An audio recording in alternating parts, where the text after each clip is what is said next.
Assalamualaikum warahmatullahi wabarakatuh. Bismillahirrahmanirrahim. Alhamdulillahirabbil alamin wassalatu wassalamu ala asyrafil mursalin sayyidina wa maulana Muhammadin wa ala alihi wa ashabihi ajmain. Amma ba'du. Hadis 371.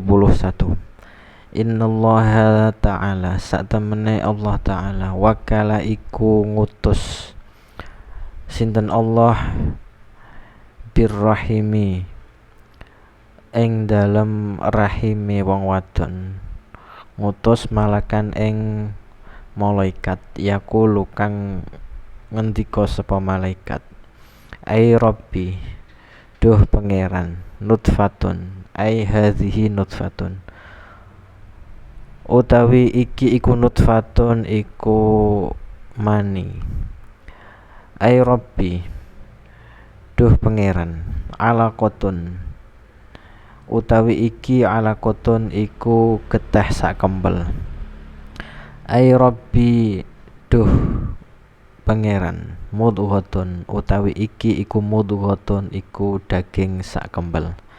Fa idza arada mongko nalikane ngersakake Allahu taala sinten Allah taala ayyaqdiya ing yen to ngrampungake sinten Allah khalqaha ing nyiptake nutfah, qala ngendika sinten Allah, qala ngendika sapa malaikat, ai rabbi duh pangeran, syaqiyun utawi ikilah calon jabang bayi, syaqiyun iku wong kang cilaka, am sa'idun utawa wong kang bejo, zakarun iku lanang, am au unsa utawa wadon.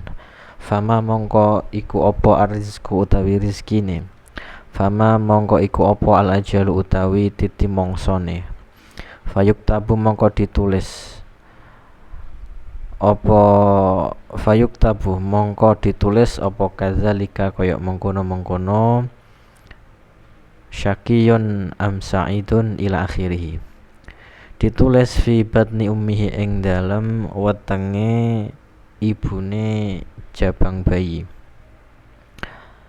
Rawahu al-Bukhari wa Muslim an Anasin. Hadis 371 ini menceritakan tentang proses bagaimana Allah menciptakan calon bayi yang akan lahir ke dunia ini. Jadi proses yang pertama yaitu apabila ada suami istri sudah melakukan hubungan, kemudian sperma bapak tersebut sudah masuk ke dalam rahim suami istrinya, maka akan terjadi proses selama 40 hari. Sperma tersebut akan berubah menjadi segumpal darah. Nah, kemudian setelah menjadi segumpal darah, diproses lagi selama 40 hari, akan menjadi segumpal daging. Nah, ketika segumpal daging ini sudah terbentuk, maka lama-kelamaan akan mengalami proses pembentukan organ tubuh, mulai kepala, tangan, kaki, dan lain sebagainya. Kemudian setelah proses pembentukan organ ini sudah selesai, maka malaikat akan berkata lagi kepada Allah, ya Allah, bagaimana saya akan mencatat hal-hal tentang calon bayi ini? Ya, apa saja yang akan dicatat? Yang pertama yaitu nasibnya. Nanti apakah termasuk orang yang celaka atau termasuk orang yang selamat, berkelamin laki-laki atau berkelamin perempuan. Nah, jadi tidak ada pilihan kelamin waria, nggak ada, karena pilihannya cuma dua, kalau nggak laki-laki ya perempuan. Kemudian rizkinya, apakah diberi rizki yang banyak atau yang sedikit atau yang pas-pasan. Kemudian usianya, sampai usia berapa dia akan hidup. Nah, proses itu semua itu sudah dicatat sejak calon bayi itu masih di dalam perut ibunya. 372. Innallaha satemene Allah la yaqbidu iku ora njabut sinten Allah al ilma ing ilmu intizaan kelawan jabut temenanan yantazi'u halen jabut sinten Allahu ing ilmu minal ibadi saking pira-pira kawulane Allah walakin yakbidu lan tetapine jabut sinten Allah al ilma ing ilmu oleh jabut biqabdil ulama iklawan mateni pira-pira wong alim hatta idza lam yabqa sehingga nalikane ora tetep ora isih alimun sapa wong alim ittakhadha mongko padha ngangkat annasu sapa menungsa ruasa ing pira-pira pemimpin juhalan kang bodho-bodho fasuilu mongko ditakoni sapa ruasa fa'aftau mongko aweh fatwa sapa ruasa bi ghairi ilmin kelawan tanpa ilmu fadhallu mongko kesasar sapa ruasa wa dhallu lan gawe sasar sapa ruasa rawahu al-Bukhari wa Muslim an Ibnu Umar. Semakin hari dunia ini pasti akan mengalami kemunduran dari segi kualitas ilmu, lebih-lebih kualitas ilmu syariat. Jadi Allah akan menghilangkan sedikit demi sedikit orang yang ahli dalam bidang ilmu syariat itu bukan langsung menghilangkan secara alamiah, tidak, tapi menghilangkannya Allah terhadap ilmu syariat ini dengan cara orang-orang alim setiap hari akan mati satu persatu, sehingga di bumi ini tidak tersisa lagi orang yang alim. Maka yang tersisa itu hanyalah orang-orang yang bodoh tapi kelihatannya alim, sehingga manusia itu sudah merasa tertipu dengan penampilannya. Kelihatannya saja ahli pidato, ahli ceramah, tapi itu adalah bukan dari hasil ngaji yang sesungguhnya, tapi dari baca di Google, tidak punya guru, berbekal hafalan, sehingga ketika yang tersisa hanyalah orang-orang yang bodoh seperti itu, mau tidak mau orang-orang yang menganggap dirinya sebagai orang yang pantas menjadi pemimpin, menjadi pemuka agama. Maka ketika orang-orang seperti itu sudah banyak sekali bermunculan dan masyarakat ini semakin bingung, tidak ada yang menuntun lagi, maka ketika dia bertanya kepada orang yang bodoh seperti itu, dia akhirnya apa? Berfatwa seenaknya sendiri tanpa didasari oleh ilmu, tanpa didasari Al-Quran hadis, tanpa didasari maqalah para ulama, sehingga yang terjadi apa? Sesat dan menyesatkan. 373. Innallaha satemene Allah yuhibbu iku demen sinten Allah al-itasa ing wahing utawa al-utasa, bisa utos bisa itos. Wa yakrahulan gedeng sinten Allah at-tasauba ing angop. Fa idza atosa mongko nalikane wahing ahadukum sapa salah siji sira kabeh wa hamidalan muji sapa ahad Allah ing Allah kana mongko ana hakon iku nyoto ala kulli muslimin ing atase saben-saben wong muslim sami'a kang krungu sapa kullu muslim hu ing ahad apa ayakula apa yen to ngucap sapa kullu muslim lahu maring ahad oleh ngucap yarhamukallah ing lafat yarhamukallah. Amat tasauba anapun utawi tasaub utawa angop, fa inna ma huwa mongko angin pestine utawi angop atasaub iku minasyaiton iku saking syaitan. Fa iza tasaaba mongko nalikane angop sapa ahadukum salah siji sira kabeh, fal yarudda mongko becik ngempet sapa ahad hu ing tasaub mastata'a ing dalem selagine kuwasa utawa mampu sapa ahad. Fa inna ahadakum krana sak temene salah siji sira kabeh idza tasaaba iku nalikane angop sapa ahad dhahika mongko guyu minhu sangking tasaub sapa asyaiton sapa syaitan. Rawahu al-Bukhari. Antara bersin dan menguap, Allah itu lebih suka bersin ya. Bersin di sini yang dimaksud itu bukan yang disebabkan oleh sakit seperti flu atau pilek gitu. Tapi yang bersin ya orang sehat tapi kemudian dia bersin. Itu kan merasa lega ya. Merasa plong. Itu Allah lebih menyukai bersin daripada menguap. Maka ketika seseorang sedang bersin kemudian orang tadi membaca tahmid alhamdulillah karena sebagai bentuk syukur ya, karena merasa lega atau plong, maka wajib bagi setiap orang muslim yang mendengar orang tersebut mengucapkan tahmid, mengucapkan alhamdulillah, dijawab atau dibalas dengan mendoakan ya rahamukallah. Kemudian sedangkan yang dimaksud menguap itu adalah datangnya dari setan.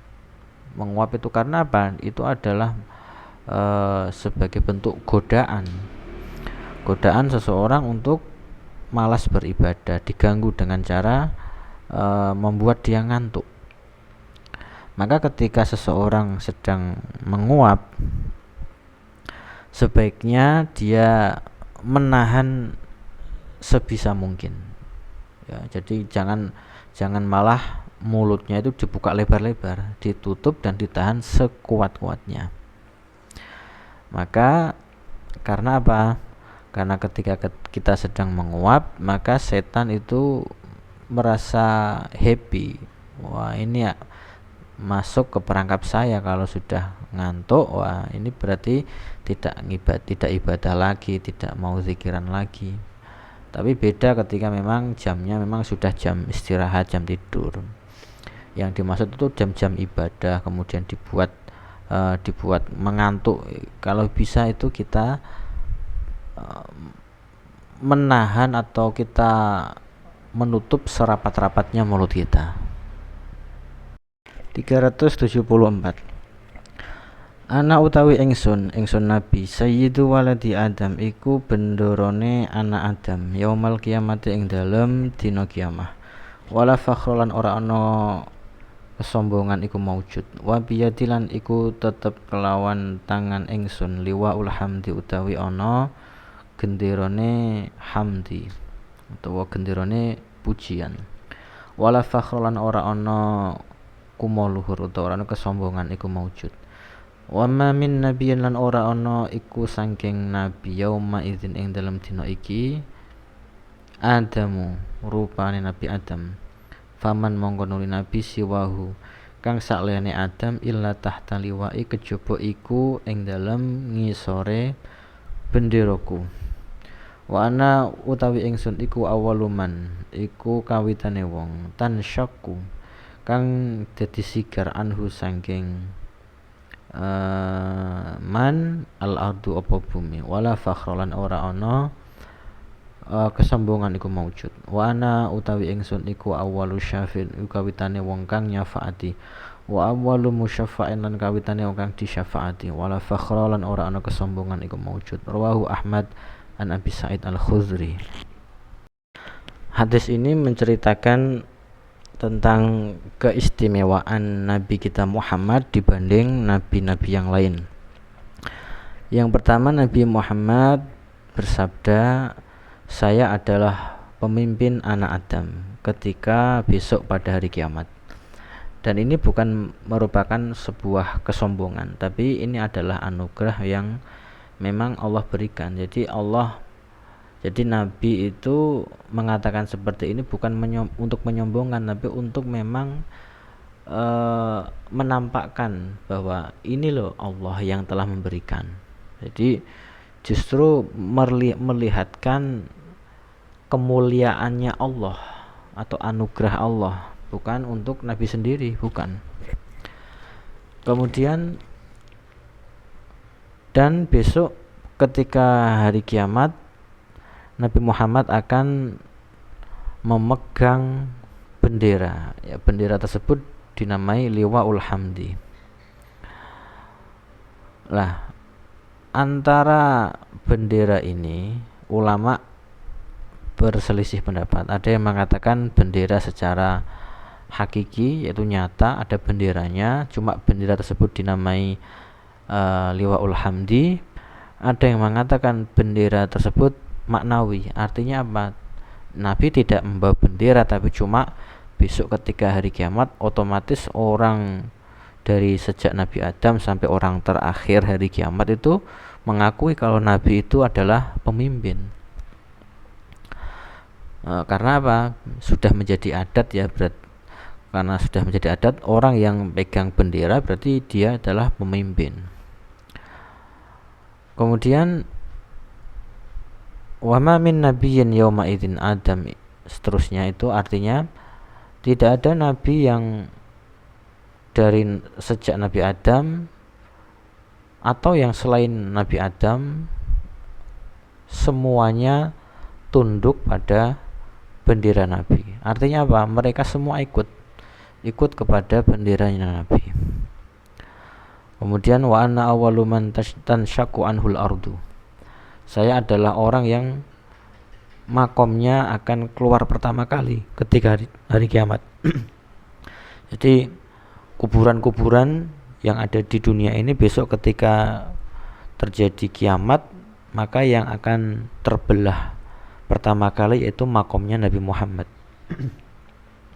Kemudian ana awwalu syafi'in, saya adalah orang yang pertama kali menyafaati umat. Kemudian wa awwal musyafa'in, dan orang yang pertama kali disyafaati. 375. Innamal amalu, angin pestine utawi angen-angen. Rahmatun iku kawelasan minallahi saking Allah li ummati kedue ummate Allah. Li ummati kedue umat ingsun. Laulal amalu, lamun toh ora ana utawi angen-angen, ma arduat mongko ora nglahirno ummun sapa ibu waladan ing anak, wala ghorsalan ora nyirami ghorisun sapa wong kang nandur syajaran ing wit-witan ing tanaman. Rawahu ad-Dilami wa ghairuhu. Berharap merupakan sebuah rahmat dari Allah untuk umatku. Jadi Nabi Muhammad tidak melarang seseorang itu untuk berharap, mempunyai harapan, mempunyai cita-cita, itu tidak dilarang dalam syariat, tidak dilarang, bahkan dikategorikan sebagai bentuk kasih sayang dari Allah. Karena apa? Orang kalau tidak mempunyai harapan, pastilah seorang ibu tidak akan melahirkan anak, karena dia tidak punya harapan, tidak punya semangat. Atau orang yang menanam buah-buahan atau tanaman, maka dia tidak punya harapan. Karena dia punya harapan, maka dia mau untuk menyirami, dirawat. Karena apa? Dia berharap tanaman yang dirawat tersebut suatu saat akan menghasilkan hasil yang memuaskan, hasil yang menggembirakan. Itu semua adalah harapan. 367. Innama ya'rifu, angin pestine ngaweruhi al fadla ing keutamaan li ahli fadli maring wong kang ahli keutamaan sapa dzul fadli sapa wong kang anduweni keutamaan. Rawahu ad-Dilami. Maksud hadis ini yaitu tidaklah seseorang tahu tentang hak-hak orang yang mempunyai keutamaan dan kewajiban untuk memuliakan, menghormati, kecuali orang tersebut yaitu orang yang juga mempunyai keutamaan seperti orang yang diutamakan tersebut. Karena dia tahu keutamaan orang lain, maka dia memuliakannya. Karena dia tahu orang tersebut itu adalah orang alim, maka dia memuliakan. Nah, yang tahu tersebut pastinya dia juga alim, karena dia tahu kualitasnya. Dia tahu derajatnya seperti apa, makamnya seperti apa. Maka memuliakan, tidaklah orang yang memuliakan orang yang utama kecuali orang tersebut juga orang yang utama. Tidaklah orang yang memuliakan orang alim kecuali orang tersebut adalah orang alim juga, karena dia tahu. Maka tidak ada kamus orang alim tidak menghormati orang alim lainnya, tidak ada. Orang alim pasti menghormati orang alim yang lainnya. Orang yang memiliki keistimewaan pasti akan memuliakan orang yang juga memiliki keistimewaan yang lainnya. Dan yang sudah sering kita jumpai saat ini yaitu orang-orang awam yang tidak memiliki kapasitas keilmuan justru berani dengan vulgar menjelekkan atau bahkan merendahkan martabat kealiman seseorang.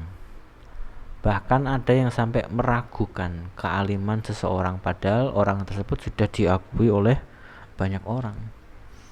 Nah, itu miris sekali. Maka yang perlu kita perhatikan pada zaman sekarang yaitu kita nggak usah ikut-ikutan.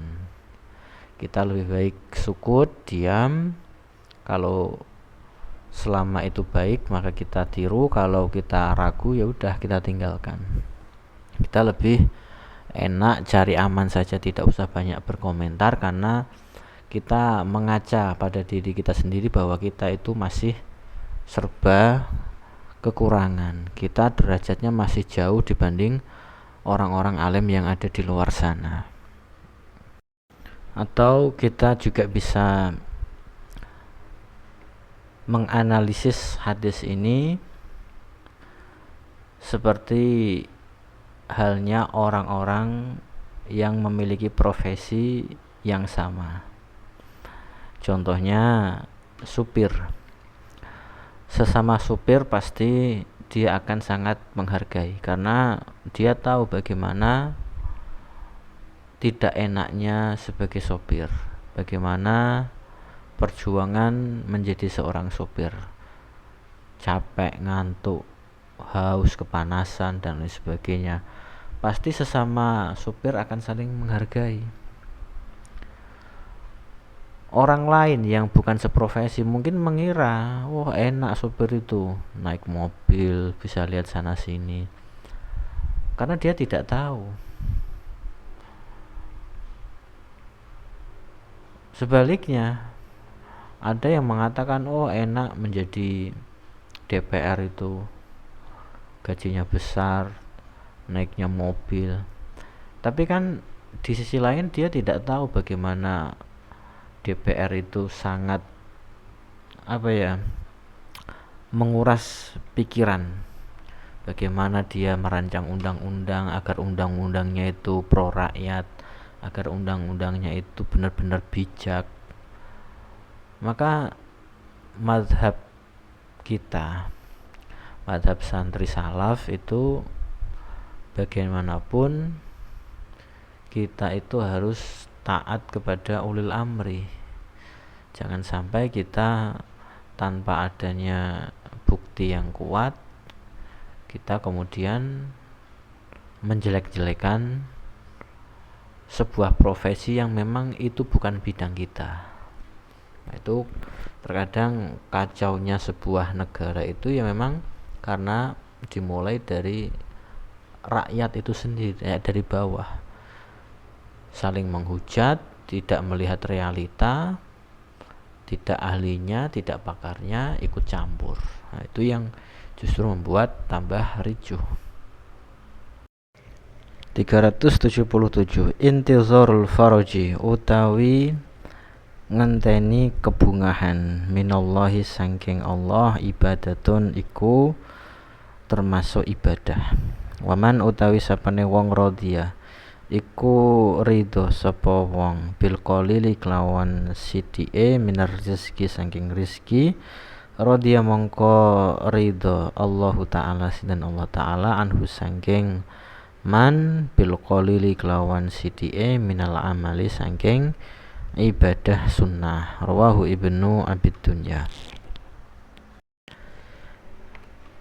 Menunggu datangnya kebahagiaan dari Allah itu termasuk kategori ibadah. Jadi seseorang yang baru ditimpa musibah kemudian sabar menunggu sampai suatu saat semoga keadaan ini semakin baik, semakin diubah menjadi yang lebih layak lagi, mendapatkan nikmat yang lebih banyak dan besar lagi, itu adalah ibadah. Maka yang pertama dimulai dari intizarul faraj atau menunggu kebahagiaan itu ya dengan cara bersabar. Orang baru diuji Allah dari segi finansialnya atau dari segi hartanya, kemudian mau bersabar, ikhtiar terus, itu juga ibadah meskipun dia tidak tahu ujungnya bakal seperti apa. Ya dia cuma memikirkan ya udah saya yang penting ikhtiar, masalah rezeki saya pasrahkan kepada Allah. Entah nantinya itu diberikan rezeki yang lebih atau yang segitu-segitu saja, dia tidak menyesali. Nah, itu juga termasuk ibadah, intizarul faraj, menunggu kebahagiaan dari Allah. Waman radhiya bil qalil, orang yang ridho dengan rezeki yang sedikit yang diberikan Allah, maka balasannya Allah juga akan ridho apabila mana orang tersebut ibadahnya juga sedikit. Nah, ibadah di sini yang dimaksud tentunya ibadah sunnah. Kalau ibadah yang wajib itu tidak ada perbedaan, baik itu orang kaya, orang miskin, semua porsinya sama. Sholatnya ya masih 5 waktu, bukan berarti orang kaya itu ibadah wajibnya sholat itu 5, kemudian orang miskin itu sholatnya cuma 2 atau 3. Tidak, semuanya sama. Yang membedakan kalau orang yang rezekinya sedikit, ibadahnya sedikit, itu dimaklumi, ya, mendapatkan kemakluman dari Allah. Karena apa ya, mungkin Allah tahu ini hamba saya ini rezekinya sedikit, mungkin dia sedang berjuang mati-matian untuk bekerja, sehingga apa, ibadah sunnahnya itu tidak dijalankan. Nah, tapi berbeda orang yang sudah kaya. Orang kaya ya tinggal main telepon, main suruh, sudah ada yang menjalankan usahanya, tapi dia malah tidak diimbangi dengan ibadah-ibadah sunnah yang lainnya. Ya malah bisa-bisa orang tersebut tidak diridhoi oleh Allah. Karena apa? Sudah diberikan waktu yang luang, justru malah tidak digunakan. Jadi ada timbal baliknya dari Allah. 378 Ungzuru padha ningali sira kabeh ilaman maring derajate wong huwa kang utawi man asfala iku luweh ngandhap, luweh andhap utawa luweh ngisor sapa man mingkum tinimbang sira kabeh wala tangzururan Aja ningali sapa sira kabeh ilaman maring derajate wong huwa kang utawi man fauqakum iku sak dhuwure sira kabeh fa huwa mongko utawi an-nazar ila man huwa asfala minkum iku ajdaru iku luweh patut apa alla tazdaru apa yen to ora ngremeh sapa sira kabeh nikmatallahi ing nikmate Allah alaikum ing ngatasé sira kabeh. Rawahu Ibnu Majah. Allah memerintahkan kita untuk selalu melihat derajat orang yang di bawah kita semua dalam hal urusan duniawi, bukan urusan ukhrawi. Ini khusus untuk urusan duniawi. Untuk urusan dunia kita disuruh Allah untuk melihat orang yang levelnya masih di bawah kita, hartanya, kenikmatannya, pokoknya yang urusannya dengan dunia. Kemudian wala tanzuru ila man huwa fawqakum, jangan sampai kita justru malah melihat orang yang levelnya di atas kita. Bisa-bisa kita tidak mensyukuri nikmat Allah, kita malah ngeremeh. Oh, yang diberikan kok si A, terus saya kok masih segini-segini terus, padahal saya sudah ibadah, sudah macam-macam, malah menuntut yang tidak-tidak, yang bukan wewenangnya orang tersebut. Nah, kita menuntut kepada Allah kan berarti kita menuntut hal yang bukan kewenangan kita. Masa kita mau menuntut Allah, sedangkan Allah itu yang mau menciptakan kita? Bagaimana bisa? Tidak masuk akal itu namanya. Makanya Allah tetap menyuruh kita untuk melihat orang yang posisinya itu di bawah kita dari hal segi duniawinya, finansialnya, atau bagaimana, agar kita lebih bersyukur. Oh, ternyata setidak punyanya saya masih ada orang yang lebih parah ketimbang saya, agar dia bersyukur. Alhamdulillah, meskipun gaji saya satu hari cuma 100.000, ternyata di luar sana masih banyak orang yang belum tentu sehari dapat 100.000. Seperti itu cara Allah melatih hambanya untuk mensyukuri nikmatnya. 379 unsur nulunga sira akhaka ing dulur sira zaliman ing wong kang dizalimi au mazluman utawa wong kang dizalimi. Kila dingendikake kaifa angsuru hale kaya apa angsuru nulungi sapa ingsun hu ing zaliman kang zalim. Kala ngendika sinten Kanjeng Nabi, tahjuzu nyegah sapa sirahu ing wa taruddu lan tegese nolak utawa nyegah sapa sirahu ing aniz zulmi saking amal zalim, ing kelakuan zalim. Fa inna zalika karena satemene mengkono-mengkono man'u aniz zulmi iku nasruhu iku nulunge rawahu al-Bukhari. Berikanlah pertolongan kepada saudara kita, baik yang berbuat zalim atau yang dizalimi. Nabi berkata seperti itu. Kemudian sahabat protes, Kanjeng Nabi, kalau kita menolong orang yang dizalimi, ya itu maklum, wajar, karena dia dizalimi, maka kita menolongnya. Lah kemudian apa urusan kita kok kita disuruh untuk menolong orang yang berbuat zalim? Orang yang berbuat zalim kok kita tolong, bagaimana? Dijawab oleh Kanjeng Nabi, maksud saya menolong saudara yang berbuat zalim yaitu dengan cara kita mencegahnya untuk berbuat zalim. Itu dengan cara kita halang-halangi.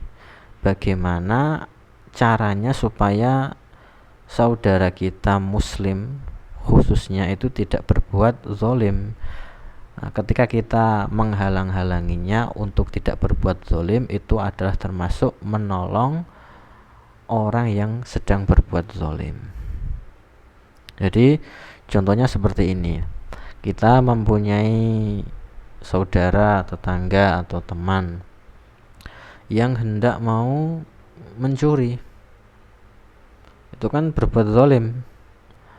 Maka kita bisa mencegahnya dengan cara, terserah kita mau pakai cara yang seperti apa. Entah dengan cara kita nasihati, entah dengan cara kita melaporkan kepada RT atau kepada RW. Pokoknya sebisa mungkin kita menggagalkan rencana jahatnya. Itu adalah bentuk kita menolong saudara kita yang berbuat zalim. 380 Ahlul jannati utawi penduduk swarga man iku wong mala akan ngebak-ngebaki Allah taala. Sinten Allah taala udzunehi ing kuping lorone man min sana innasi sangking pujiane menungso alaihi ing atase man khairan ing kebagusan wa huwa hale utawi man yasma'u iku krungu sapa man. Wa ahlun nari lan utawi penduduk neraka man iku wong malah kang wis ngebaki Allahu taala sinten Allah taala uzunaihi ing kuping lorone man min sana innasi saking pengalami menungso alaihi ing atase man syarron ing kealanan wa huwa hale utawi man yasma'u iku krungu sapa man. Rawahu Ibnu Majah an Ibni Abbas. Seseorang yang digolongkan Nabi termasuk ahli surga yaitu orang yang telinganya dipenuhi oleh pujian kebaikan dari manusia, sedangkan dia mendengar itu sendiri. Dan sebaliknya termasuk penghuni neraka yaitu orang yang dipenuhi telinganya oleh Allah dari pujian keburukan kepada dirinya sampai dia mendengar itu sendiri. Maksudnya bagaimana? Maksudnya adalah orang yang baik kemudian mendapatkan pujian dari orang lain, dari banyak orang, sampai dia mendengar bahwa orang lain itu sudah mengkategorikan dirinya adalah orang yang baik. Berarti apa? Berbuat baik itu perlu saksi, perlu disaksikan oleh orang lain. Dan berbuat buruk yang nantinya berimbas kepada dia dimasukkan ke dalam neraka itu pun juga perlu saksi. Jadi hadis ini masih ada kaitannya dengan hadis yang ketika kita melihat jenazah kemudian orang memujinya dengan kebaikannya, maka kata Nabi orang tersebut wajib masuk surga karena disaksikan oleh orang banyak. Dan ketika ada jenazah lewat kemudian orang memakinya, menghinanya, menjelek-jelekannya, maka kata Nabi wajibat lahun nar, maka orang tersebut termasuk ahli neraka karena orang-orang sudah muak terhadap kelakuannya. Jadi sebisa mungkin kalau kita kepingin menjadi ahli surga, maka orang lain juga harus membuat persaksian kepada amal kita, sehingga orang-orang telinganya itu mendengar, oh bahwa si fulan ini termasuk orang baik, si fulan termasuk orang yang baik.